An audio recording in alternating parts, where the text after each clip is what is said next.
Hi everyone, I'm Jugravi Singh and this is Race to 2030. I'm thrilled this is the first episode and about Goal 1, which is no poverty. Due to the effects of the pandemic, poverty has increased significantly as more people lost jobs and the poor just got poorer. According to the UN, more than 71 million people were pushed to extreme poverty in 2020.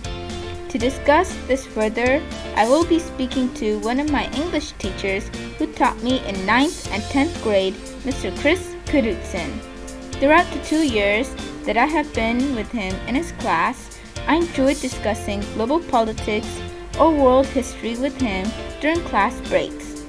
I learned so much from him, and I thought, why not start with him for my podcast series? So I'm glad he accepted and spoke about his ideas about poverty in the world or what can be done to curb this issue. COVID-19 has caused the first increase in global poverty in decades. Many are losing their jobs, and I would like to ask you, why is this the case? Well, that's a large and complicated question, but I think the number one factor has to do with the economic impact that the lack of trade causes. Goods aren't moving, people aren't needed to unload those goods, sell those goods. Also, obviously, in many countries, the quarantine has affected a lot of businesses' abilities. The restaurant industry, for instance, particularly in America, has just been gutted. So yeah, I mean, it's not surprising, to be honest. I mean, this is the first global pandemic in my lifetime and in a very, very long time. Okay. Governments are doing their best to keep economies up and running, whether it's through the job retention scheme or the furlough scheme. What do you think government should do more of to support the vulnerable businesses? Well, I 100% believe the governments should be doing what most governments have been doing for the last nearly 15, 20 years, and that's simply print more money, debase the currency, give massive grants to everybody who needs it.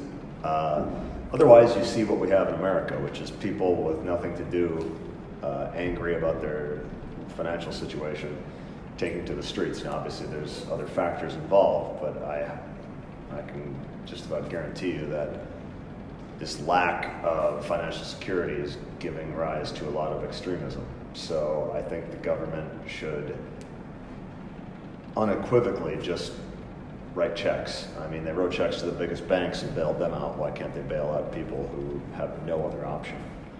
I'd just like to ask a follow-up on that. Sure. What do you think about the stimulus package that Congress is proposing to help the people of the United States? I think it is purely a news headline. I think it's totally ineffective. I think it is like sticking your finger in a leaky dam that's about to overflow. So I think it's useless. As you may know, natural disasters bring a significant increase to poverty, and many people are either becoming homeless or displaced. This situation is happening in the central part of this country, where people are consistently faced with harmful flooding.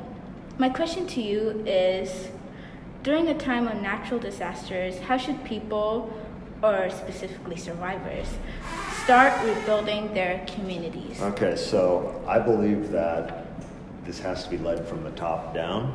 It has to be government initiative. You know, people want to help each other as much as they can, but when everybody's out for themselves and there's no law and order, that could be a problem. This is a situation where disaster aid needs to be immediate, needs to be very effective, like FEMA in the States. They've dropped the ball a few times in the past, but I mean, we'll see how the Vietnamese government responds. But I've seen plenty of video, and it's like the end of the world up there. I mean, how do they start to rebuild? Man, they got a long way to go. I think if the government doesn't step in with some serious aid, I mean, I think it's trouble time. Obviously, COVID-19 has a major impact on young people, those graduating from college or high school. They are the ones who will best shape our world to the future. So with this current situation with job losses and a recession, which is happening right now, what is your message to them? Stay in school. Go get a graduate degree. Have a graduate degree, go get a PhD. Stay in school. I faced, well, I didn't face it, but I had friends who faced a similar situation in 2008, 2009. This is even worse.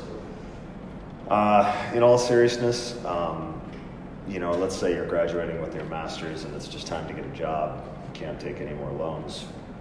I would be extremely agile and flexible in my thinking about what the needs of this new economy is, whether it's a lot of working from home or a lot of small business person doing their own enterprising, but you have to think out of the box.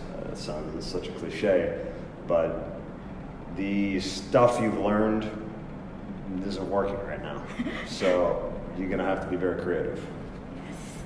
Yes, I agree with that. Lastly, looking into the future, there are more businesses that would like to adopt the idea of a sustainable lifestyle. So my question is, how can businesses run sustainably and continue to grow the country's GDP?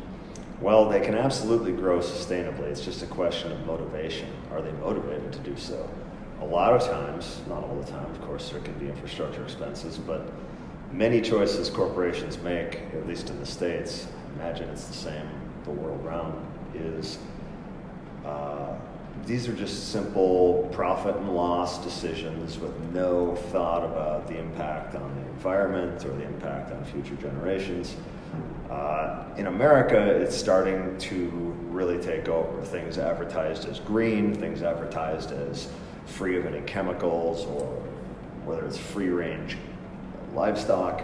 I think that becomes a marketing hook, and to make sure that these companies are doing their due diligence. I mean, Burger King, for instance, just unleashed a completely all-natural Whopper with no preservatives and chemicals, which seems almost incredible to me, because these are the sandwiches you can put on your desk and come back a month later and they're pretty much intact.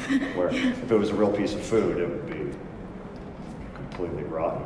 But I think that businesses need to listen to their consumers, and the consumers are the ones who need to take the action. In the past, it's been a lot of cheap lip service. For instance, recycling plastic.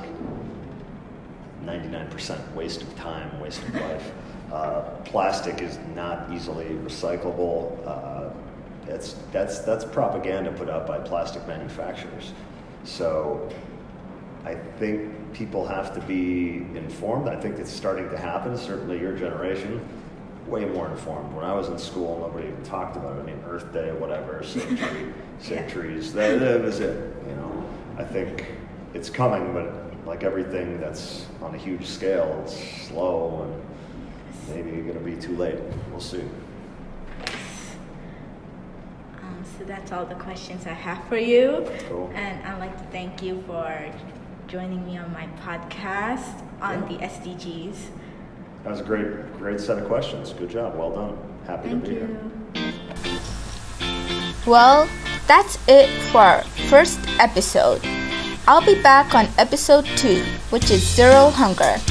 I discussed a lot with Mr. Chris, and I do hope you all can get involved by sharing your opinions on this very important topic in the comment section down below.